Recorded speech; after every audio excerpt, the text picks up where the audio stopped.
എല്ലാവർക്കും നമസ്കാരം. ഇന്ന് നമ്മൾ ഓൾറെഡി നിങ്ങൾക്ക് 3 ക്ലാസ്സിൻ്റെ റെക്കോർഡഡ് സെഷൻസ് കിട്ടിയെന്ന് വിചാരിക്കുന്നു. First class seed act, second seed rules, അതുപോലെ തന്നെ സീഡ് സർട്ടിഫിക്കേഷൻ. ഇത് മൂന്നിൻ്റെയും റെക്കോർഡഡ് ക്ലാസ് നിങ്ങൾ കണ്ടെന്ന് വിചാരിക്കുന്നു. അത് കണ്ടെങ്കിൽ മാത്രമേ നമുക്ക് ഇന്നത്തെ Q&A ചെയ്യാൻ പറ്റത്തുള്ളൂ.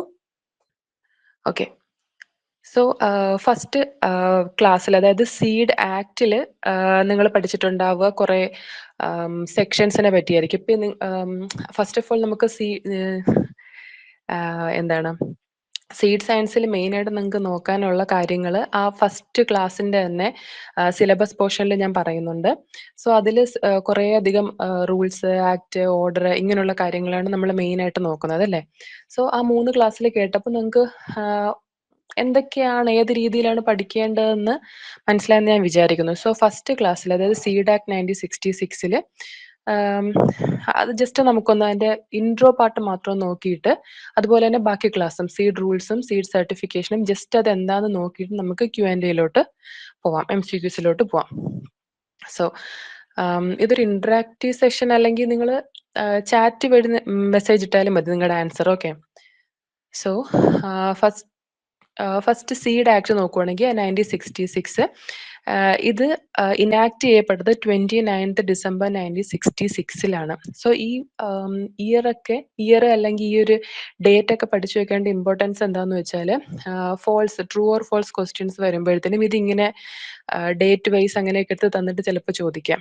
സോ അത് ഒന്ന് ഓർത്ത് വയ്ക്കുക. 29th December 1966 ഇത് ഇനാക്ട് ചെയ്യപ്പെട്ടത്. ഓക്കെ. ഇത് ഇംപ്ലിമെന്റ് ചെയ്യപ്പെട്ടത് October 2, 1969. ഓക്കെ. സോ എനാക്ട് ചെയ്തത് 1966, ഇംപ്ലിമെന്റ് ചെയ്തത് October 2, 1969. ഇനി ഇതിൽ 25 സെക്ഷൻസ് ആണുള്ളത്. നമ്മുടെ എല്ലാ അഗ്രി എക്സാംസ് നോക്കുവാണെങ്കിലും, സീഡ് സയൻസ് സിലബസിലുള്ള എല്ലാ എക്സാംസും നോക്കുവാണെങ്കിലും അതിൽ സെക്ഷന്റെ ഒരു ക്വസ്റ്റ്യൻ എങ്കിലും, മിനിമം ഒരു ക്വസ്റ്റ്യൻ എങ്കിലും സെക്ഷൻ്റെ ഇതിന്റെ കാര്യം പറയുന്ന സെക്ഷൻ ഏത്, അല്ലെങ്കിൽ ഈ ഒരു പെർട്ടിക്കുലർ സെക്ഷൻ എന്താണ് എക്സ്പ്ലെയിൻ ചെയ്യുന്ന കാര്യങ്ങൾ പറയുന്നുണ്ടായിരിക്കും. ഓക്കെ. സോ 25 സെക്ഷൻസ് ആണ് നമ്മുടെ ഇന്ത്യൻ സീഡ് ആക്ട് 1966 ഉൾപ്പെടുത്തിയിരിക്കുന്നത്. അതെന്തൊക്കെയാണ്, എന്തിനു വേണ്ടിയിട്ടാണ്? Regulate the quality of seeds. നമ്മുടെ ഇന്ത്യയിൽ, നമ്മുടെ കൺട്രിയിൽ വിൽക്കുന്ന സീഡ്സിന്റെ ക്വാളിറ്റി റെഗുലേറ്റ് ചെയ്യാനും. പിന്നെ അതിൽ പറയുന്ന ഒരു മെയിൻ കാര്യമാണ്, ഇതിങ്ങനെ തന്നെ കുറേ ക്വസ്റ്റ്യൻസിന് വന്നിട്ടുണ്ട്. Labelling is compulsory and seed certification is voluntary. നമ്മൾ ഏതൊരു സീഡ് വിൽപ്പനയ്ക്ക് വെച്ചാലും സെയിലിനാണെങ്കിലും അതിൽ ലേബലിംഗ് കമ്പൽസറി ആയിരിക്കും, സീഡ് സർട്ടിഫിക്കേഷൻ വോളണ്ടറി. അതായത് വേണമെന്നുള്ളവർക്ക് സീഡ് സർട്ടിഫിക്കേഷൻ അപ്ലൈ ചെയ്ത് സർട്ടിഫിക്കറ്റ് കിട്ടിയാൽ മതി, പക്ഷെ ലേബലിംഗ് കമ്പൽസറി ആയിരിക്കും. ഇനി The Seed Act of 1966 was enacted in India to regulate the quality of seeds and ensure that farmers receive high quality seeds for cultivation. Already നമ്മൾ പറഞ്ഞു, quality regulate ചെയ്യാനും അതുപോലെ തന്നെ നമ്മുടെ ഇന്ത്യയിലെ ഫാമേഴ്സിന് ഹൈ ക്വാളിറ്റി സീഡ്സ് കിട്ടുന്നുണ്ടെന്ന് ഉറപ്പുവരുത്താനും വേണ്ടിയിട്ടാണ്. സോ ഇങ്ങനെയുള്ള കുറച്ച് കാര്യങ്ങൾ നമ്മൾ ഓൾറെഡി ക്ലാസ്സിൽ പറയുന്നുണ്ട്. ഇനി സെക്ഷൻസ് ജസ്റ്റ് ഒന്ന് പറയാം. ഇത് നിങ്ങൾ ക്ലാസ്സിൽ ഡീറ്റെയിൽ ആയിട്ട് കേട്ടെന്ന് വിചാരിക്കുന്നു. സെക്ഷൻ 1 അത്ര ഇമ്പോർട്ടൻ്റ് അല്ല, just short title, extend, commencement ഒക്കെയാണ്. സെക്ഷൻ 2 ഡെഫിനിഷൻസ് ഓരോന്നും ഈ സീഡ് ആക്ടിൽ പിന്നെ ഉള്ള പേജസിൽ പറയുന്ന ഓരോ വേർഡ്സിനും ഡെഫിനിഷൻസ് അവിടെ പറയുന്നു. പിന്നെ സെക്ഷൻ 3 സെൻട്രൽ സീഡ് കമ്മിറ്റിയെ പറ്റിയാണ്. സെക്ഷൻ 4 സെൻട്രൽ സീഡ് ലബോറട്ടറിയെയും സ്റ്റേറ്റ് സീഡ് ലബോറട്ടറിയെയും പറ്റി പറയുന്നു. അതിൻ്റെ എന്താണ്, അതിൽ ആരൊക്കെയാണ് ആ ഒരു ലബോറട്ടറിയുടെ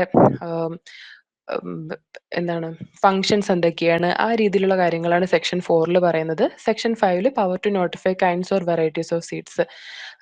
എന്താണ്, നമ്മുടെ കൈൻഡ്സ് ഓഫ് വെറൈറ്റീസിനെ നോട്ടിഫൈ ചെയ്യാനുള്ള പവറിനെയാണ് സെക്ഷൻ 5 പറയുന്നത്.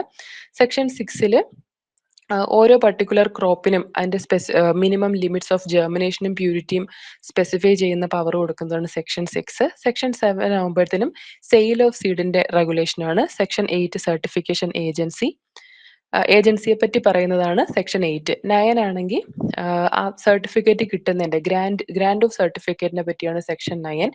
ഇനി സെക്ഷൻ 10 ആവും റിവോക്കേഷൻ ഓഫ് സർട്ടിഫിക്കറ്റ്. ആ സർട്ടിഫിക്കറ്റിനെ റദ്ദാക്കുന്നതിലുള്ളതാണ് സെക്ഷൻ 10. ഇനി അതിന് എന്താണ്, ഒരു റദ്ദാക്കിയതിന് അപ്പീൽ പോവാം, നമുക്ക് ആ ഫാമറിന് അപ്പീൽ പോവാം. അതിന് റിലേറ്റഡ് കാര്യങ്ങളാണ് സെക്ഷൻ 11. 12 ആവുമ്പം seed analyst. Section 13 seed inspectors. ഇവരുടെ റൂൾസ്, ഇവരുടെ എഡ്യൂക്കേഷണൽ ക്വാളിഫിക്കേഷൻ, അതുപോലെ തന്നെ അവരുടെ എന്താണ് പവേഴ്സ് എന്തൊക്കെയാണ്? അതൊക്കെയാണ് സെക്ഷൻ 12, 13 അവരുടെ എഡ്യൂക്കേഷണൽ ക്വാളിഫിക്കേഷൻ ആണ് 12, 13. ഇനി അവരുടെ പവേഴ്സ് ആണ്. സീഡ് ഇൻസ്പെക്ടറിന്റെ പവർ ആണ് സെക്ഷൻ 14 പറയുന്നത്. അതുപോലെ തന്നെ സീഡ് ഇൻസ്പെക്ടർ ഒരു സ്ഥലത്ത് ചെന്ന് ഇൻസ്പെക്ഷൻ നടത്തി സാമ്പിൾ കളക്ട് ചെയ്യുമ്പോൾ അവർ സ്വീകരിക്കേണ്ട പ്രൊസീജിയേഴ്സ് ആണ് സെക്ഷൻ 15. 16 ആകുമ്പോൾ സീഡ് അനലിസ്റ്റ് എന്ന് പറയുമ്പോൾ സീഡ് ഇൻസ്പെക്ടർ കൊടുത്ത സാമ്പിളിന്റെ അനാലിസിസ് നടത്തുന്ന ആളാണ് സീഡ് അനലിസ്റ്റ്. അപ്പൊ അവരെങ്ങനെയാണ് റിപ്പോർട്ട് കൊടുക്കേണ്ടത്, അതാണ് സെക്ഷൻ 16 പറയുന്നത്. അടുത്ത സെക്ഷൻ 17 സീഡ്സിന്റെ എക്സ്പോർട്ട് ആൻഡ് ഇമ്പോർട്ട് അതിന്റെ റെഗുലേഷൻസും കാര്യങ്ങളും റെസ്ട്രിക്ഷൻ ഒക്കെ പറയുന്നതാണ് സെക്ഷൻ 17. 18 ആകുമ്പോൾ ഫോറിൻ കൺട്രീസിലുള്ള സർട്ടിഫിക്കേഷൻ ഏജൻസി, സീഡ് സർട്ടിഫിക്കേഷൻ ഏജൻസിനെ റെക്കഗ്നൈസ് ചെയ്യുന്നതിന്റെ കാര്യങ്ങളാണ് സെക്ഷൻ 18. ഇതെല്ലാം ഞാൻ ജസ്റ്റ് ഇങ്ങനെ പറഞ്ഞു പോകുന്നത്, നമ്മുടെ ക്ലാസ്സിൽ ഓൾറെഡി ഇതെല്ലാം ഉണ്ട്. സെക്ഷൻ 19 ഇമ്പോർട്ടന്റ് ആണ്, പെനാൽറ്റി ആണ്. ഇനി അത് സെക്ഷൻ എന്താണ്, സീഡ് ആക്ടിലായാലും റൂളിലായാലും കൺട്രോൾ ഓർഡർ PPVFR അതിലൊക്കെ പെനാൽറ്റി വരുന്നുണ്ട്. സോ നമ്മൾ എക്സാമിന് ഇവർ കറക്റ്റായിട്ട് പറയും, ഇന്ന ഒഫൻസ് ചെയ്യുവാണെങ്കിൽ ആസ് പെർ സീഡ് ആക്ട് 1966 എന്താണ് പെനാൽറ്റി. അങ്ങനെ പറയുവാണെങ്കിലാണ് അതങ്ങനെ എടുത്തു പറയും. സീഡ് ആക്ട് 1966 വെച്ചിട്ട് ആസ് പെർ സീഡ് ആക്ട് 1966 എന്താണ് penalty, as per seed control order എന്താണ് പെനാൽറ്റി, അങ്ങനെ തന്നെ എടുത്ത് ചോദിക്കും. അപ്പോൾ നമ്മൾ ഡിസ്റ്റിങ്ക്റ്റ് ആയിട്ട് ഓരോന്നോരോന്ന് പഠിച്ചു വെക്കണം. ഇനി ഫോർഫീച്ചർ ഓഫ് പ്രോപ്പർട്ടിയാണ് സെക്ഷൻ 20. അതായത് പ്രോപ്പർട്ടി കണ്ടുകെട്ടുന്നത്, അതായത് സാമ്പിളൊക്കെ എന്തെങ്കിലും പ്രശ്നങ്ങൾ ഉണ്ടെങ്കിൽ അതിന്റെ സെയിലൊക്കെ നിർത്തിവെച്ച് കണ്ടുകെട്ടുന്നതിനെ പറ്റിയാണ് ഫോർഫീച്ചർ സെക്ഷൻ 20 പറയുന്നത്. അതുപോലെ തന്നെ സെക്ഷൻ 21 സീഡ് റിലേറ്റഡ് കമ്പനീസ് ഉണ്ടല്ലോ, അവരുടെ ഒഫൻസസിനെ പറ്റി പറയുന്നതാണ് section 21. Section 22 protection of action taken in good faith. അത് എന്താണ്, നമ്മുടെ സീഡ് റിലേറ്റഡ് ഓഫീസേഴ്സ് ഉണ്ടല്ലോ, അവരുടെ പ്രൊട്ടക്ഷന് വേണ്ടിയിട്ടുള്ളതാണ് section 22. 23 power to give directions. അതുപോലെ തന്നെ സെക്ഷൻ 24 എക്സംഷൻസ്, എന്തെങ്കിലും ചില റൂൾസിൽ എക്സംഷൻസ് വരുവാണെങ്കിൽ അത് 24. 25 ഇനി പുതിയ റൂൾസ് ഉണ്ടാക്കാനുള്ള പവർ. ഇതൊക്കെയാണ് അവിടെ സീഡ് ആക്ടിൽ പറയുന്ന കാര്യങ്ങൾ. നമ്മൾ സീഡ് റൂൾസിലോട്ട് പോവുകയാണെങ്കിൽ സീഡ് ആക്ട് പോലെ തന്നെ അതിലെ കുറേ കാര്യങ്ങൾ, കുറച്ചധികം ഗൈഡ് ലൈൻസ് ഒക്കെ ഇൻ ഡീറ്റെയിൽ ആയിട്ട് പറയുന്നതാണ് സീഡ് റൂൾസ്. അത് വന്നത് 1968 ഓക്കെ. സീഡ് ആക്ടിൽ 25 സെക്ഷൻസ് ഉള്ളതുപോലെ സീഡ് റൂൾസിൽ 11 പാർട്സും 39 റൂൾസും ആണ് ഉള്ളത്. സോ ഇത് ജസ്റ്റ് ഈ 11 പാർട്സ് ഏതൊക്കെയാണെന്ന് നമുക്ക് ജസ്റ്റ് ഒന്ന് ലിസ്റ്റ് ഔട്ട് ചെയ്തിരിക്കുന്നതാണ്. പാർട്ട് 1 പ്രിലിമിനറി ആണ്. പാർട്ട് 2 സെൻട്രൽ സീഡ് കമ്മിറ്റിയെ പറ്റിയാണ് അവർ ഡീറ്റെയിൽ ആയിട്ട് പറയുന്നത്. ആ സീഡ് കമ്മിറ്റിയിൽ ആരൊക്കെയാണ് ഉള്ളത്, അവരെയൊക്കെ അപ്പോയിന്റ് ചെയ്യുന്നത് ആരാണ്, അതുപോലെ തന്നെ അവരുടെയൊക്കെ ടെന്യൂർ പീരീഡ് എത്രയാണ്, അങ്ങനെ ഡീറ്റെയിൽ ആയിട്ട് പറയുന്നതാണ് പാർട്ട് 2. പാർട്ട് 3 ആകുമ്പോൾ സെൻട്രൽ സീഡ് ലബോറട്ടറി, ഇപ്പോൾ ലബോറട്ടറിയുടെ ഫങ്ഷൻസ് എന്തൊക്കെയാണെന്നൊക്കെയാണ് പാർട്ട് 3 പറയുന്നത്. പാർട്ട് 4 ആകുമ്പോൾ seed certification agency. Okay, central seed laboratory part 3 ആണ്. അവിടെ ടെസ്റ്റിങ്ങും കാര്യങ്ങളൊക്കെ ആയിരിക്കും. പാർട്ട് 4 എന്ന് പറയുന്നത് സീഡ് സർട്ടിഫിക്കേഷൻ ഏജൻസിയാണ്. അത് സർട്ടിഫിക്കേഷൻ റിലേറ്റഡ് കാര്യങ്ങൾ ചെയ്യുന്നതിനെ പറ്റിയായിരിക്കും. Okay. Part 5 marking your labelling, അതായത് സാമ്പിൾ എടുക്കുന്ന കാര്യങ്ങളൊക്കെ നമ്മൾ ഡീറ്റെയിൽ ആയിട്ട് ആ ക്ലാസ്സിൽ പറയുന്നുണ്ട്. സോ എങ്ങനെ സാമ്പിൾ എടുക്കണം, എങ്ങനെ മാർക്ക് ചെയ്യണം, എങ്ങനെ ലേബൽ ചെയ്യണം, അതെല്ലാം അവിടെ ഡീറ്റെയിൽ ആയിട്ട് പറയുന്നുണ്ട്. പിന്നെ part 6 requirements. Part 7 certification of seeds, എങ്ങനെയാണ് സർട്ടിഫിക്കറ്റ് കിട്ടുന്നത്, സർട്ടിഫിക്കേഷൻ എങ്ങനെയാണെന്നുള്ള പ്രോസസ്സൊക്കെയാണ് 7. അതുപോലെ പാർട്ട് 8 ഇനി എങ്ങാനും സർട്ടിഫിക്കറ്റ് കിട്ടിയില്ലെങ്കിൽ, സർട്ടിഫിക്കറ്റ് റിവോക്ക് ചെയ്യുകയാണെങ്കിൽ എങ്ങനെ അപ്പീലിന് പോവാം, ആ കാര്യങ്ങളാണ് പാർട്ട് 8. ഇനി പാർട്ട് 9 എന്ന് പറഞ്ഞാൽ സീഡ് അനലിസ്റ്റ്, സീഡ് ഇൻസ്പെക്ടേഴ്സിന്റെ അവരുടെ പവേഴ്സും അവരുടെ പ്രൊസീജിയേഴ്സ് ഒക്കെ ഡീറ്റെയിൽഡ് ആയിട്ട് പറയുന്നതാണ് പാർട്ട് 9. പാർട്ട് 10 എന്ന് പറയുമ്പോൾ sealing, fastening, dispatch and analysis of sample. ഇതൊരു സാമ്പിൾ അനാലിസിസിന് വിടുമ്പോഴത്തേക്കും എങ്ങനെ സാമ്പിൾ എടുക്കണം, അതിനെ എങ്ങനെ സീൽ ചെയ്യണം, എങ്ങനെയാണ് ഡിസ്പാച്ച് വിടേണ്ടത്, അനാലിസിസ് ചെയ്യുന്നത് എത്ര ദിവസം എടുത്തിട്ടാണ്, ആ റിപ്പോർട്ട് എങ്ങനെയാണ് കൊടുക്കേണ്ടത്, അതെല്ലാം പാർട്ട് 10 പിന്നെ പാർട്ട് 11 മിസ്ലേനിയസ്. ഇതൊക്കെയാണ് അവിടെ വരുന്നത്. ഇനി നിങ്ങൾ ആ റൂൾസ് പഠിച്ച സമയത്ത് ഒരു 8 ഫോംസ് അവിടെ ഇമ്പോർട്ടൻ്റ് ആയിട്ട് വരുന്നുണ്ട്. അത് ചിലപ്പോൾ ക്വസ്റ്റ്യൻ ചോദിച്ചാലേ, അത് ജസ്റ്റ് ഞാൻ ഒന്ന് ലിസ്റ്റ് ഔട്ട് ചെയ്തിട്ടുണ്ട്. അപ്പോൾ ആ ക്ലാസ് കേട്ടവരാണെന്ന് വിശ്വസിക്കുന്നു. അതിലെ ഇമ്പോർട്ടൻറ്റ് കാര്യങ്ങൾ മാത്രമേ പറയുന്നുള്ളൂ. ഓക്കെ. സോ ഫോം 1 എന്ന് പറയുന്നത് അവിടെ application for the grand of A certificate. നമ്മൾ സർട്ടിഫിക്കേഷന് അപ്ലൈ ചെയ്യുന്ന ടൈമിൽ ഒരു ആപ്ലിക്കേഷൻ കൊടുക്കണം. ഓക്കെ. ആ ആപ്ലിക്കേഷൻ കൊടുക്കേണ്ടത് ഫോം 1-ലാണ്. ഇനി ഫോം 2-ലാണ് നമുക്ക് സർട്ടിഫിക്കറ്റ് കിട്ടുന്നത്. ഗ്രാന്റ് നമ്മൾ ആപ്ലിക്കേഷൻ കൊടുത്തു. അത് സക്സസ് ആയിട്ട് സർട്ടിഫിക്കറ്റ് ആയിട്ട് കിട്ടുന്നത് ഫോം 2-ലാണ്. ഇനി ഫോം 3 എന്ന് പറയുമ്പോൾ seed inspector must give orders in writing to enter and search at all reasonable times. അതായത് ഒരാളുടെ ഇപ്പോൾ ഫാർമറിൻ്റെ എന്താണ് സ്ഥലത്ത് പോയിട്ട് സീഡ് ഇൻസ്പെക്ടറിന് അതിനകത്ത് കയറണം, സെർച്ച് ചെയ്യാനായിട്ട് അതിനകത്ത് അവരുടെ ഫാമിൽ കയറണമെങ്കിൽ സീഡ് ഇൻസ്പെക്ടർ ഒരു ഓർഡർ കൊടുക്കണം. അത് ഫോം 3-ലായിരിക്കും. ഇനി ഫോം 4 എന്ന് പറയുന്നത് receipt for seizing in record or document. ഇനി അവിടെ കയറി പരിശോധിച്ചപ്പോൾ ചില റെക്കോർഡ്സും ഡോക്യുമെന്റ് ഒന്നും ശരിയല്ല. സോ അതൊക്കെ പിടിച്ചെടുക്കണം. അതിന് കൊടുക്കേണ്ട ഒരു റെസിപ്റ്റ് ആണ് ഫോം 4 എന്ന് പറയുന്നത്. ഫോം 5 എന്ന് പറയുന്നത് memorandum along with the seed sample send to seed analyst for seed testing. അതായത് സീഡ് ഇൻസ്പെക്ടർ അവിടെ സെർച്ച് ചെയ്തിട്ട് സാമ്പിൾ എടുത്തു. ഇനി ഈ സാമ്പിൾ സീഡ് അനലിസ്റ്റിന് അയച്ചു കൊടുക്കണം. ആ അയച്ചു കൊടുക്കുമ്പോൾ ഈ സീഡിന്റെ ഡീറ്റെയിൽഡ് എല്ലാം കൂടെ വെച്ചിട്ടൊരു മെമ്മോറാണ്ടം ഇതിന്റെ കൂടെ അയക്കണം. അത് ഫോം 5-ലാണ് ചെയ്യേണ്ടത്. ഓക്കെ. ഇനി ഫോം 6 എന്താന്ന് വെച്ചാൽ notice given by the seed inspector to take a sample. അപ്പോൾ ഫോം 3 എന്ന് പറയുന്നത് അകത്ത് കയറി പരിശോധിക്കാനായിട്ട് കൊടുക്കേണ്ട ഫോമാണ്. ഇനി അകത്ത് കയറി പരിശോധിച്ചപ്പോൾ സാമ്പിൾ എടുക്കണം. ആ സാമ്പിൾ എടുക്കാൻ കൊടുക്കേണ്ട നോട്ടീസാണ് ഫോം 6 എന്ന് പറയുന്നത്. ഇനി ഫോം 7 എന്ന് പറയുന്നത് റിസൾട്ട് ഓഫ് ദ അനാലിസിസ്. അതായത് സീഡ് ഇൻസ്പെക്ടർ സാമ്പിൾ സീഡ് അനലിസ്റ്റിന് അയച്ചു. ഈ സീഡ് അനലിസ്റ്റ് അതെല്ലാം എന്താണ് ടെസ്റ്റ് ചെയ്തിട്ട് അതിന് റിസൾട്ട് വരുമല്ലോ, അത് കൊടുക്കുന്ന ആ റിസൾട്ട് അനാലിസിസിന്റെ റിസൾട്ട് കൊടുക്കുന്നത് ഫോം 7-ലായിരിക്കണം. ഇനി ഫോം 8 എന്ന് പറയുന്നത് memorandum for getting sign from 2 witnesses. അതായത് സാമ്പിള് അല്ലെങ്കിൽ ഡോക്യുമെന്റ്സ് ഒക്കെ ഒരു സ്ഥലത്ത് നിന്ന് എടുക്കുമ്പോഴത്തേക്കും ഇത് എടുത്തിട്ട് അവിടെ അവൈലബിൾ ആയിട്ടുള്ള ഏതെങ്കിലും 2 വിറ്റ്നസിനെ കൊണ്ട് സൈൻ ചെയ്യിപ്പിക്കണം. അത് ചെയ്യേണ്ട മെമ്മോറാണ്ടമാണ് ഫോം 8 എന്ന് പറയുന്നത്. സോ ഇത്രയും കാര്യങ്ങളാണ് സീഡ് റൂൾസിൽ മെയിനായിട്ട് ഒരു ഇമ്പോർട്ടൻ്റ് ആയിട്ടുള്ളൊരു കാര്യം എന്ന് പറയുന്നത്. സോ ഇനി അടുത്ത ക്ലാസ്സിൽ നമ്മൾ നോക്കിയത് സീഡ് സർട്ടിഫിക്കേഷനെ പറ്റിയാണ്. ഓക്കെ. സോ സീഡ് സർട്ടിഫിക്കേഷൻ എന്താന്ന് വെച്ചാൽ it's A legally sanction system for quality control and seed multiplication and production. So ഒരുപാട് പേര് സീഡ് ഉണ്ടാക്കുന്നുണ്ട്, പല ടൈപ്സ് ഓഫ് സീഡ് ഉണ്ട്, കാര്യങ്ങളൊക്കെ നമുക്കറിയാം. സോ അത് കറക്റ്റായിട്ട് ചെയ്യാൻ വേണ്ടിയിട്ട് ഒരു ക്വാളിറ്റി കൺട്രോൾ സിസ്റ്റം പോലെ നിൽക്കുന്നൊരു കാര്യമാണ് സീഡ് സർട്ടിഫിക്കേഷൻ എന്ന് പറയുന്നത്. നിങ്ങൾ ആ ക്ലാസ് കേട്ടിട്ടുണ്ടെങ്കിൽ അറിയാം, പല ടൈപ്പ് ഓഫ് സീഡ്സ്, എന്താണ് ബ്രീഡർ സീഡ്, പിന്നെ സർട്ടിഫൈഡ് സീഡ്, ഫൗണ്ടേഷൻ സീഡ്, അങ്ങനെ പല ടൈപ്പ് ഓഫ് സീഡ്സ് ഉണ്ട്. സോ നമ്മൾ സീഡ് സർട്ടിഫിക്കേഷൻ ചെയ്യുന്നത് മെയിനായിട്ട് ഫൗണ്ടേഷൻ സീഡിനും സർട്ടിഫൈഡ് സീഡിനുമാണ്. സോ അതിൻ്റെ കുറേ ഫോളോ ചെയ്യേണ്ട ഗൈഡ് ലൈൻസും കാര്യങ്ങളൊക്കെയാണ് ഈ സീഡ് സർട്ടിഫിക്കേഷൻ്റെ ക്ലാസ്സിൽ മെയിനായിട്ട് പറയുന്നത്. Okay. So purpose of seed certification എന്താണെന്ന് വെച്ചാൽ to ensure genetic identity and genetic purity ഒക്കെ മെയിൻറ്റെയിൻ ചെയ്ത് ഓരോ ക്ലാസ് ഓഫ് സീഡിനും പറയുന്ന, ഇപ്പോൾ ഫൗണ്ടേഷൻ സീഡിന് ഇത്ര മിനിമം പ്യൂരിറ്റി വേണം, ഇത്ര പെർസെൻറ്റേജ് ഓഫ് ജെർമിനേഷൻ വേണം എന്നൊക്കെ ഉണ്ട്.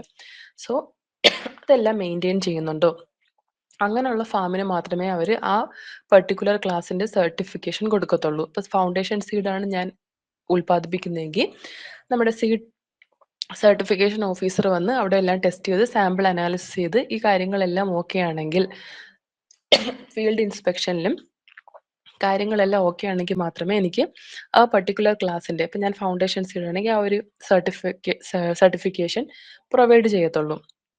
സോ ഇതെല്ലാം ചെയ്യുന്ന എന്തിനാന്ന് വെച്ചാൽ ജനറ്റിക് ഐഡന്റിറ്റി, ജനറ്റിക് പ്യൂരിറ്റി എല്ലാം മെയിൻറ്റെയിൻ ചെയ്ത് ക്വാളിറ്റി സീഡ്സ് നമ്മുടെ വിപണിയിലേക്ക് എത്തിക്കാൻ വേണ്ടിയിട്ടാണ്. ഓക്കെ. ഇനി അവിടെ സർട്ടിഫിക്കേഷന് എലിജിബിൾ ആവണമെങ്കിൽ കുറച്ച് കാര്യങ്ങളുണ്ട്. അതിന് general requirement, field standard, specific requirement, seed standards, അങ്ങനെ 4ആയിട്ട് തിരിച്ചിട്ടുണ്ട്.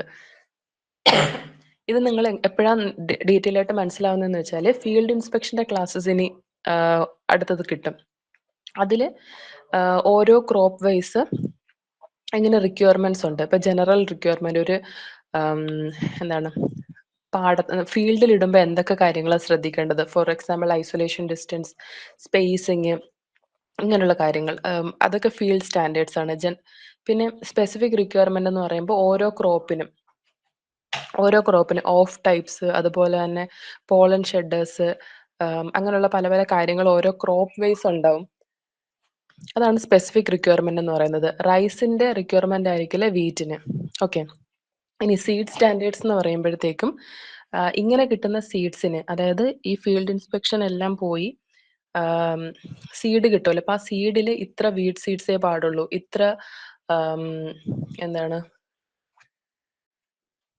സോറി ഇങ്ങനെയുള്ള കാര്യങ്ങൾ ഉണ്ടാവും എന്നുള്ള രീതിയിൽ സീഡിന്റെ ഗുണങ്ങൾ നോക്കുന്നു. അതായത് വീഡ് സീഡ്സ് ഇത്ര പെർസെൻറ്റേജ്, അതിൽ അസുഖം വന്നിട്ടുള്ള പെസ്റ്റ് അറ്റാക്ക് ഉള്ളത്, അതുപോലെ തന്നെ എന്തെങ്കിലും ഡിസീസ് ഉള്ള സീഡ്സ്, ഇതിനൊക്കെ ഇത്ര പെർസെൻറ്റേജ് ഉണ്ടാവുള്ളൂ. അതാണ് സീഡ് സ്റ്റാൻഡേർഡ്സ്. ഇതെല്ലാം നോക്കിയിട്ടാണ് ഒരു സർട്ടിഫിക്കേഷൻ എലിജിബിൾ ആണോ എന്ന് നോക്കുന്നത്. ഓക്കെ. പിന്നെ അതിൽ ഇമ്പോർട്ടൻ്റ് ആയിട്ട് നോക്കേണ്ടത് സീഡ് സർട്ടിഫിക്കേഷൻ ഏജൻസീസും അതിൻ്റെ പിന്നെ നാഷണൽ സീഡ് കോർപ്പറേഷൻ്റെ കാര്യങ്ങൾ പറയുന്നുണ്ട്. അതെല്ലാം ഡീറ്റെയിൽഡ് ആയിട്ട് അറിയണം. ഇതൊക്കെയാണ് ക്ലാസ് 3യിൽ മെയിനായിട്ടുള്ളത്. പിന്നെ ആ സീഡ് സർട്ടിഫിക്കേഷൻ്റെ ക്ലാസ്സിൽ phases of seed certification, steps in seed certification ഒക്കെ ഡീറ്റെയിൽ ആയിട്ട് പറയുന്നുണ്ട്. അതിൻ്റെ ഓരോ സ്റ്റെപ്സും അവിടെ ഉള്ള ഡീറ്റെയിൽസ് ഒക്കെ നമുക്ക് ഇമ്പോർട്ടൻ്റ് ആയിട്ട് നോക്കേണ്ട കാര്യങ്ങളാണ്. സോ ഇനി നമുക്ക് ഇതിൻ്റെ MCQലോട്ട് പോവാം. സോ ക്ലാസ് കേട്ടിട്ടുണ്ടെങ്കിൽ ഇത് ഈസി ആയിരിക്കും എന്തായാലും. നിങ്ങൾ ചാറ്റിൽ ഇതിൻ്റെ ആൻസർ ഇടണം. First question, the purpose of notifying a kind or variety of seed is primarily to എന്തിനാണ് ഒരു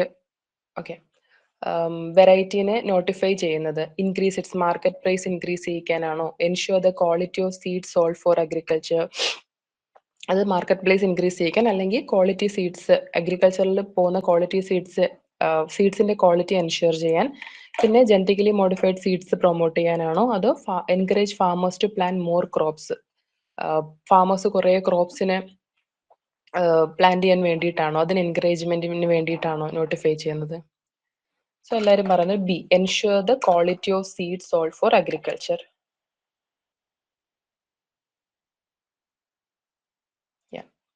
ബി ആണ് ആൻസർ. നമുക്ക് കിട്ടുന്ന സീഡ്സിന്റെ ക്വാളിറ്റി ഉറപ്പുവരുത്താനായിട്ട്. ഓക്കെ. രണ്ടാമത്തത്, the seed act 1966 was enacted to regulate the quality of seed sold to farmer. It is applicable to, seed act വന്നത് സീഡ്സിന്റെ ക്വാളിറ്റി റെഗുലേറ്റ് ചെയ്യാൻ വേണ്ടിയിട്ടാണ് അല്ലേ? സോ ഇത് ഏത് ടൈപ്പ് ഓഫ് സീഡ്സിനാണ് ആപ്ലിക്കബിൾ ആവുന്നത്? എല്ലാ ട്രഡീഷണൽ വെറൈറ്റീസിനും, എല്ലാ റിലീസ്ഡ് വെറൈറ്റീസിനും, സി എല്ലാ റിലീസ്ഡ് ആൻഡ് നോട്ടിഫൈഡ് വെറൈറ്റീസിനും, D all released and non-notified varieties. ഇതിന്റെ ആൻസർ എന്തായിരിക്കും? സി ആണ് ആൻസർ. എല്ലാ റിലീസ്ഡ് ആൻഡ് നോട്ടിഫൈഡ് വെറൈറ്റീസിനുമാണ് ഈ ഒരു ആക്ട് ആപ്ലിക്കബിൾ ആവുന്നത്. സോ അത് തന്നെയാണ് ആൻസർ. അടുത്തൊരു question, the seed inspector is entitled to take samples of seed of any notified kind or variety from any person selling such seed for seed analysis. അപ്പോൾ seed inspector എന്താണ്, ഒരാളുടെ അടുത്ത് ഫാമറിന്റെ അടുത്ത് പോയിട്ട് സാമ്പിൾസ് എടുക്കുന്നു. സോ അതിന്റെ cost, the cost of the seed should be paid to the person by calculating the rate based on. അപ്പോൾ seed inspector ഫാമറിന്റെ നിന്ന് ടെസ്റ്റ് ചെയ്യാൻ വേണ്ടിയിട്ടാണെങ്കിൽ സാമ്പിൾ എടുത്താൽ അയാൾക്ക് പൈസ കൊടുക്കണം. ആ ക്യാഷ് എന്തിന്റെ ബേസിസിലാണ് തീരുമാനിക്കുന്നതെന്നാണ് ക്വസ്റ്റ്യൻ ചോദിച്ചിരിക്കുന്നത്. The price sold to the പബ്ലിക്കിന് കൊടുക്കുന്ന അതേ പ്രൈസിൽ half the price sold to the പബ്ലിക്കിന് കൊടുക്കുന്ന പ്രൈസിന്റെ ഹാഫ്. എല്ലാവരും ഓൾറെഡി ആൻസർ പറഞ്ഞു. സോ എ ആണ് ആൻസർ. ഇതൊക്കെ നമ്മുടെ പ്രീവിയസ് ഇയർ ക്വസ്റ്റ്യൻസ് ആണ്, ഫസ്റ്റ് കൊടുത്തിരിക്കുന്ന കുറച്ച് ക്വസ്റ്റ്യൻസ്. ഓക്കെ. സോ മൂന്നാമത്തെ ആൻസർ എന്ന് പറയുന്നത് എ ആണ്. പബ്ലിക്കിന് കൊടുക്കുന്ന അതേ പ്രൈസിൽ തന്നെയാണ് സീഡ് ഇൻസ്പെക്ടറും കൊടുക്കേണ്ടത്. ഓക്കെ. അടുത്തൊരു ക്വസ്റ്റ്യൻ സ്റ്റേറ്റ്മെന്റ് ടൈപ്പ് ക്വസ്റ്റ്യൻ ആണ്.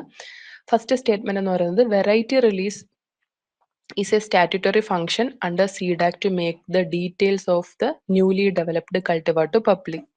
അപ്പോൾ അവർ പറയുന്നത്, ആദ്യത്തെ സ്റ്റേറ്റ്മെന്റ്, വെറൈറ്റി റിലീസ് എന്ന് പറയുന്നത് സീഡ് ആക്ടിന്റെ ഒരു സ്റ്റാറ്റ്യൂട്ടറി ഫംഗ്ഷൻ ആണ്. ഇത് എന്തിനാണ്?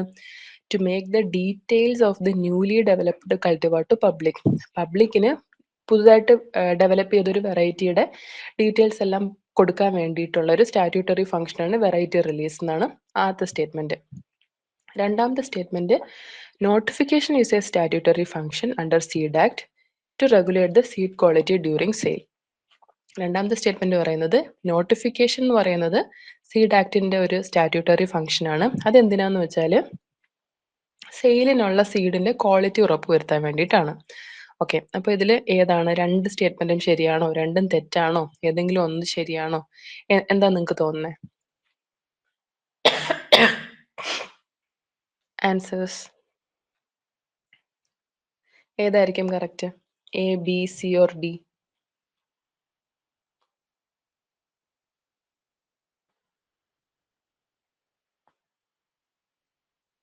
മെസ്സേജസ് ഒന്നും ഇല്ലല്ലോ.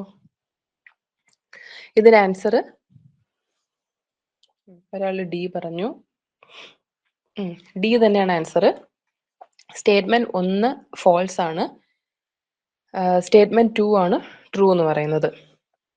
അതെന്താന്ന് വെച്ചാൽ ഈ സ്റ്റാറ്റ്യൂട്ടറി ഫംഗ്ഷൻ കൊണ്ട് ഇവർ ഉദ്ദേശിക്കുന്നത് അവിടുത്തെ എന്താണ് സെക്ഷൻസ് തന്നെയാണ്. ഓക്കെ, അതായത് വെറൈറ്റി റിലീസ് എന്ന് പറയുന്ന ഒരു സെക്ഷൻ അവിടെ ഇല്ലല്ലോ. ആക്ച്വലി നോട്ടിഫിക്കേഷൻ ആണ് അവിടെ ഉള്ളത്. ഓക്കെ, അത് തന്നെയാണ് ഇവിടെ പറയുന്നത്. വെറൈറ്റി റിലീസ് എന്ന് പറഞ്ഞ് ഒരു പ്രത്യേക സെക്ഷനായിട്ട് സീഡ് ആക്ടിൽ പറയുന്നില്ല, പക്ഷെ നോട്ടിഫിക്കേഷൻ ഉണ്ട്, പവർ ടു നോട്ടിഫൈ വെറൈറ്റീസ്. അത് എന്തിനാന്ന് വെച്ചാൽ സീഡിന്റെ ക്വാളിറ്റി ഉറപ്പുവരുത്താൻ വേണ്ടിയിട്ടാണ്. പക്ഷെ വെറൈറ്റി റിലീസ് എന്ന് പറയുന്ന ഒരു സെക്ഷൻ നമ്മുടെ സീഡ് ആക്ടിൽ ഇല്ല. എന്താണ്, പുതിയൊരു വെറൈറ്റി വരുവാണെങ്കിൽ അത് പബ്ലിക്കിന് അതിന്റെ ഡീറ്റെയിൽസ് കൊടുക്കാനായിട്ട് പ്രത്യേകമായിട്ട് ഒരു സെക്ഷൻ ഒന്നും സീഡ് ആക്ട് പറയുന്നില്ല. സോ സ്റ്റേറ്റ്മെന്റ് 1 തെറ്റാണ്, സ്റ്റേറ്റ്മെന്റ് 2 ആണ് ശരിയായിട്ടുള്ള സ്റ്റേറ്റ്മെന്റ്. ഓക്കെ, ഇതിന്റെ ആൻസർ എന്ന് പറയുന്നത് ഡി ആണ്. അടുത്തത് അഞ്ചാമത്തെ ക്വസ്റ്റ്യൻ പറയുന്നത്, how can the central government announce the notification of A seed variety? ഒരു സീഡ് വെറൈറ്റി നോട്ടിഫൈ ചെയ്യുവാണെങ്കിൽ സെൻട്രൽ ഗവൺമെന്റ് അത് എങ്ങനെയാണ് അനൗൺസ് ചെയ്യുന്നത്? ഫാർമറിന് മെയിൽ അയക്കുന്നു, സോഷ്യൽ മീഡിയയിൽ പോസ്റ്റ് ചെയ്യുന്നു, official gazette, public announcement. Just ഒരു ഓക്കെ, അത് ഒഫീഷ്യൽ ഗസറ്റ് വഴിയാണ് അയക്കുന്നത്. അതാണ് അതിന്റെ ആൻസർ. കറക്റ്റ് ആണ്, എല്ലാവരും സിയ പറഞ്ഞിരിക്കുന്നത്. ഇനി regulation of sale of seeds of notified kind or varieties in seed act fall under? ഏത് സെക്ഷനിലാണ് regulation of sale of seeds പറ്റി പറയുന്നത് സീഡ് ആക്ടില്? അതെ, section 7 regulation of sale of സീഡ്സിനെ പറ്റി പറയുന്നത്. ഓക്കെ, അപ്പൊ ഡി തന്നെയാണ്, അത് തന്നെയാണ് ആൻസർ. കറക്റ്റ് ആണ്. Section 7 regulation of sale of seeds of notified kinds or varieties. ഇനി ഇവിടെ കുറച്ച് സ്റ്റേറ്റ്മെന്റ്സ് പറയുന്നുണ്ട്, അതിൽ ഏതാണ് റോങ് എന്നാണ് നിങ്ങൾ പറയേണ്ടത്. ഓക്കെ, സോ ആദ്യത്തെ സ്റ്റേറ്റ്മെന്റ് എന്ന് പറഞ്ഞാൽ, whenever a seed inspector intend to take sample of any seed he shall give notice in writing then and there to the person from whom he intend to take sample. Seed ഇൻസ്പെക്ടർക്ക് sample എടുക്കണം എന്നുണ്ടെങ്കിൽ അവർക്ക് എഴുതി ഒരു notice കൊടുക്കണം. അവിടെ വെച്ചിട്ട് ഇന്ന സാമ്പിൾ, ഇത്രത്തോളം സാമ്പിൾ ഞാൻ എടുക്കുന്നുണ്ട് ഫോർ ടെസ്റ്റിംഗ് എന്ന് പറഞ്ഞിട്ട് സീഡ് ഇൻസ്പെക്ടർ ഒരു നോട്ടീസ് കൊടുക്കണം. അതാണ് ആദ്യത്തെ സ്റ്റേറ്റ്മെന്റ്. രണ്ടാമത്തത്, take 3 representative samples in the prescribed manner and mark and seal or fasten up each sample in such manner as its nature permits. അതായത് അവിടുന്ന് seed inspector 3 sample representative sample എടുക്കണം, അത് mark ചെയ്ത് seal ചെയ്യണം, fast up ചെയ്യണം. എന്നുവെച്ചാൽ അത് ഈ ബാക്കി എന്താ in such manner as its nature permits ഉദ്ദേശിക്കുന്നത് പല ടൈപ്പ് ഓഫ് സീഡ്സ് കാണും അല്ലേ. ചിലത് നല്ല ഗ്രെയിൻ ടൈപ്പ് ആയിരിക്കും, ചില സീഡ്സ് എന്ന് പറയുന്നത് ചിലപ്പോൾ ഇപ്പോൾ ടൊമാറ്റോൻ്റെ ഒക്കെ ഫീൽഡിൽ പോകണമെങ്കിൽ അത് ഒരു ഫ്രൂട്ട് ആയിരിക്കും. സോ ഓരോ സാമ്പിളും അവരുടെ നേച്ചർ ഡിഫറെൻ്റ് ആണ്. അപ്പോൾ അവരുടെ നേച്ചറിനനുസരിച്ച് ആ സാമ്പിള് എന്താണ് റെപ്രസെൻറ്റേറ്റീവ് സാമ്പിൾ എടുത്തിട്ട് മാർക്ക് ചെയ്ത് സീൽ ചെയ്ത് ഫാസ്റ്റ് അപ്പ് ചെയ്യണം. ഓക്കെ, അപ്പൊ ഇത് ഇവിടെ ഈ രണ്ടാമത്തെ സ്റ്റേറ്റ്മെന്റ് പറയുന്നത് 3 റെപ്രസെന്റേറ്റീവ് സാമ്പിൾ എടുക്കണം. ഇനി മൂന്നാമത്തെ statement, if the person from ഹൂം the samples have been taken refuses to accept one of the sample, the seed inspector shall send intimation to the central seed committee. അപ്പോൾ നിങ്ങൾ already ആ class കേട്ടിട്ടുണ്ടെങ്കിൽ അറിയാം, 3 sample എടുക്കുന്നതിൽ ഒരു sample seed inspector തന്നെ വെക്കണം, ഒരു sample ആരാണോ ഓണർ അയാൾക്ക് കൊടുക്കണം, ഒരു സാമ്പിൾ വേണം ആർക്ക്? സീഡ് അനലിസ്റ്റിന് അയക്കാൻ. ഇവിടെ പറയുന്നത് എന്താന്ന് വെച്ചാൽ, ആ ഓണർ ഫാർമർ എന്താണ് സാമ്പിൾ വേണ്ടാന്ന് പറയുവാണെങ്കിൽ അത് സെൻട്രൽ സീഡ് കമ്മിറ്റീനെ അറിയിക്കണം എന്നാണ് ഇവിടെ പറയുന്നത്. നാലാമത്തത്, power of seed inspector in seed act fall under section 14. So എല്ലാവരും സി എന്ന് പറയുന്നുണ്ട്. സോ സിയിൽ എന്താണ് തെറ്റ്? ഇന്റിമേഷൻ സെൻട്രൽ സീഡ് കമ്മിറ്റിക്ക് അല്ലെങ്കിൽ പിന്നെ ആർക്കാണ് അയക്കേണ്ടത്? അതാണല്ലോ അവിടുത്തെ തെറ്റ്. അതെ, അനലിസ്റ്റിന്, സീഡ് അനലിസ്റ്റിനാണ് അയക്കേണ്ടത്. അതായത് 3 സാമ്പിളിൽ ഒരെണ്ണം ആ ഓണർ അല്ലെങ്കിൽ ഫാർമർ വാങ്ങിയിട്ടില്ലെങ്കിൽ സെൻട്രൽ സീഡ് കമ്മിറ്റിക്കല്ല, പകരം സീഡ് അനലിസ്റ്റിന് അയക്കണം. ഇയാൾ ഇങ്ങനെ റെഫ്യൂസ് ചെയ്യുവാണ് എന്ന് പറയുവാണെങ്കിൽ സീഡ് അനലിസ്റ്റ് എന്ത് ചെയ്യും? സീഡ് അനലിസ്റ്റിന് ഒരു സാമ്പിൾ കിട്ടിയല്ലോ, ഒരു റെപ്രസെന്റേറ്റീവ് സാമ്പിൾ കിട്ടി. അതിനെ അവര് 2 പാർട്ടാക്കും. ഒന്നുകിൽ അപ്പൊ തന്നെ അത് സീഡ് ഇൻസ്പെക്ടർക്ക് അയച്ചു കൊടുക്കും ആ ഒരു പാർട്ട്, അല്ലെങ്കിൽ റിപ്പോർട്ട് ആയതിനു ശേഷം റിപ്പോർട്ടിന്റെ കൂടെ അയച്ചു കൊടുക്കും. ഇത് സീഡ് ഇൻസ്പെക്ടർ സൂക്ഷിക്കും. കാരണം ഫർദർ പിന്നെ എന്തെങ്കിലും അപ്പീലും കാര്യങ്ങളൊക്കെ വരുവാണെങ്കിൽ ഇതാണ് ഒരു തെളിവ് പോലെ കാണിക്കാനായിട്ട്. സോ സി ആണ് ഇവിടുത്തെ റോങ് ആയിട്ടുള്ള statement. Okay, central seed committee അല്ല, സീഡ് അനലിസ്റ്റ്. ഇനി the term genetic purity in seed certification refers to, genetic purity എന്നുള്ള ടേം കൊണ്ട് ഉദ്ദേശിക്കുന്നത് എന്താണ്? വീഡ് സീഡ്സിന്റെ ആബ്സെൻസ് ആണോ, അതോ ട്രൂ ടു ടൈപ്പ് സീഡ്സ് ആണോ, ഓർ ജെർമിനേഷൻ പെർസെൻറ്റേജ് 100% ജെർമിനേഷൻ ആണോ, അതോ ആബ്സെൻസ് ഓഫ് ടൈപ്സ് ആണോ? എല്ലാവരും ബി ആ പറയുന്നത്. ട്രൂ ടു ടൈപ്പ് സീഡ്സ്, അതിനെയാണ് genetic purity. True to type seeds എന്ന് പറയുമ്പോൾ അവരുടെ പാരന്റിന്റെ അതേപോലെ ഗുണങ്ങളെല്ലാം ഉള്ളത് ജനറ്റിക് പ്യൂരിറ്റി, അത് അതേപോലെ ട്രൂ ടു ടൈപ്പ്. നിങ്ങൾ ജനറ്റിക്സിൽ കറക്റ്റ് ആ ടേംസ് എന്താണെന്നും അറിയുന്നതാണ്. ഏതാ പാരന്റിന്റെ അതേ ഗുണങ്ങൾ കൊണ്ടുവരുന്നത്. സോ അതാണ് ട്രൂ ടു ടൈപ്പ് സീഡ്സ്, അതാണ് ജനറ്റിക് പ്യൂരിറ്റി കൊണ്ട് ഉദ്ദേശിക്കുന്നത്. സോ ബി ആണ് എൻ്റെ ആൻസർ. അടുത്തത്, labelling of seed packages under seed act 1966 is voluntary ആണോ, നീഡ് ബേസ്ഡ് ആണോ, കമ്പൽസറി ആണോ, ടെൻഡേറ്റീവ് ആണോ? ലേബലിംഗ്, അതെ, ലേബലിംഗ് കമ്പൽസറി ആണ്. വോളണ്ടറി ആയിട്ടുള്ളത് എന്താണ്? സർട്ടിഫിക്കേഷൻ ആണ് വോളണ്ടറി ആയിട്ടുള്ളത്. സോ ഇതൊക്കെ എല്ലാവർക്കും അറിയാം. ഇനി അടുത്തൊരു ക്വസ്റ്റ്യൻ നമ്മുടെ സെക്ഷൻസ് വെച്ചിട്ടുള്ളതാണ്. Match the following with respect to seed act. ഇത് ഓരോന്നും ഏത് സെക്ഷനിലാണ് വരുന്നതെന്ന് നോക്കിയിട്ട് എ ആണോ, ബി ആണോ, സി ആണോ, ഡി എന്നൊന്ന് നോക്കുക.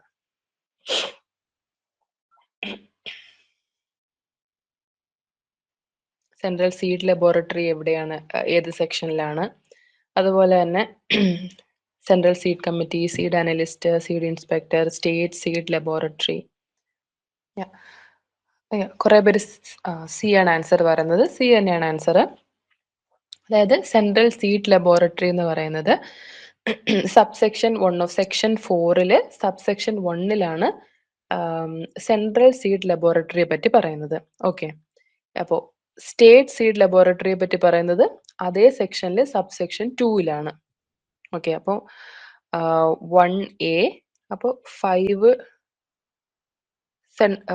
സീഡ് അനലിസ്റ്റിനെ പറ്റി പറയുന്നത് 2, അത് സബ്സെക്ഷൻ 1 ഓഫ് സെക്ഷൻ 4. ഇനി seed inspector section 13, central seed കമ്മിറ്റിയെ പറ്റി പറയുന്നത് 4B സബ്സെക്ഷൻ 1 ഓഫ് സെക്ഷൻ 3. അതുപോലെ തന്നെ സ്റ്റേറ്റ് സീഡ് ലബോറട്ടറിയെ പറ്റി പറയുന്നത് subsection 2 or section 4. So D ആണ്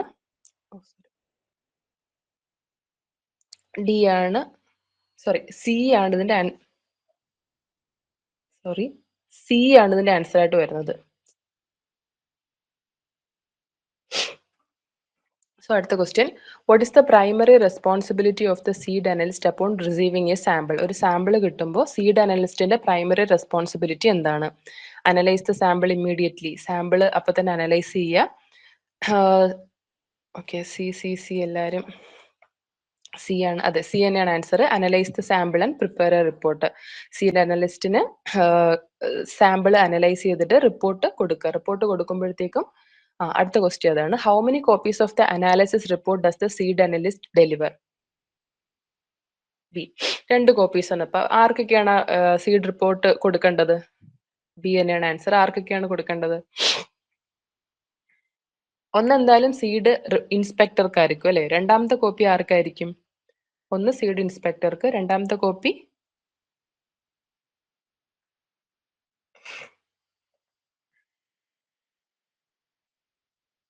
അതെ, ഓണറിന്. അതായത് ആരുടെ സാമ്പിൾ ആണോ എടുത്തത്. ഇപ്പൊ എന്റെ ഫാമിൽ വന്നിട്ടാണ് സാമ്പിൾ എടുത്തതെങ്കിൽ എനിക്ക് അതിന്റെ റിപ്പോർട്ട് അയക്കണം. സോ 2 കോപ്പിയാണ് അനാലിസിസ് റിപ്പോർട്ട് വേണ്ടത്. 1 copy to seed inspector, 1 copy to the seed owner or farmer. ഇനി അടുത്ത question, who can request a sample to be sent to the central seed laboratory after prosecution is initiated? Sample central seed ലബോറട്ടറിയിലേക്ക് വിടണം എന്ന് എന്താണ് request ചെയ്യാനായിട്ട് ആർക്കാണ് request ചെയ്യാൻ പറ്റുന്നത്? സി ആണ് answer. The accused vendor or the complainant. അപ്പോൾ എന്താണ് സീഡ് അനലിസ്റ്റ് സ്റ്റേറ്റ് സീഡ് ലബോറട്ടറിയിൽ ചെയ്ത റിപ്പോർട്ട് പോരാ, അതിൽ എന്തെങ്കിലും കുഴപ്പമുണ്ടെന്ന് കാണുവാണെങ്കിൽ, ഇല്ല എൻ്റെ സീഡ്സ് എല്ലാം അടിപൊളിയാണെന്നുള്ള ഉറപ്പുണ്ടെങ്കിൽ ആ വെൻഡർ അല്ലെങ്കിൽ ഫാമർക്ക് എന്താണ് സീഡ്സ് സെൻട്രൽ സീഡ് ലബോറട്ടറിയിലേക്ക് അയക്കാം, അവിടെ സാമ്പിൾ ടെസ്റ്റ് ചെയ്യാനുള്ള റിക്വസ്റ്റ് കൊടുക്കാം. അതിപ്പോൾ അതിന്റെ answer accused vendor or the complainant.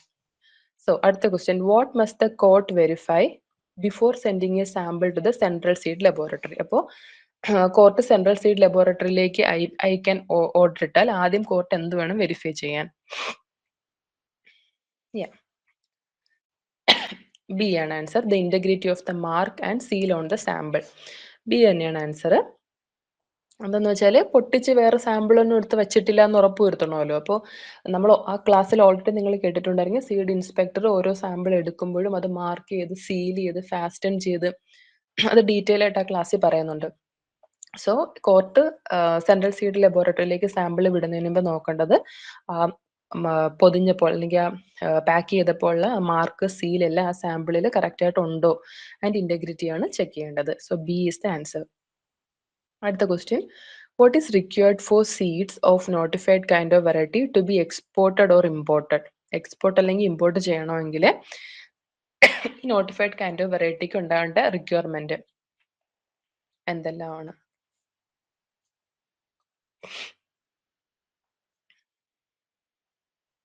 അതെ, ബി ആണ് ആൻസർ. ബി എന്താണ്? They must meet minimum limits of germination and purity.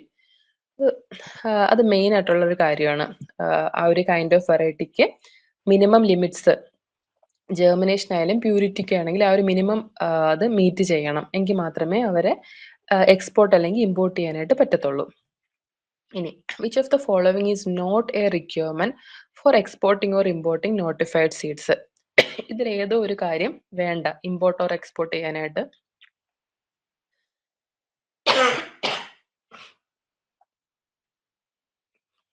Complaints with minimum germination standards. Minimum germination standards വേണം. Presence of correct mark label കണ്ടെയ്നറിൽ വേണം. Seeds must be organic. Okay, organic ആവണം എന്നൊന്നുമില്ല. So ഇതിന്റെ answer ഇതാണ്. ഇനി adherence to purity specifications, purity, germination, label എല്ലാം വേണം. ഓർഗാനിക് ആവണം എന്ന് നിർബന്ധമില്ല. ഓക്കെ, സോ അതാണ് എന്റെ ആൻസർ, സി.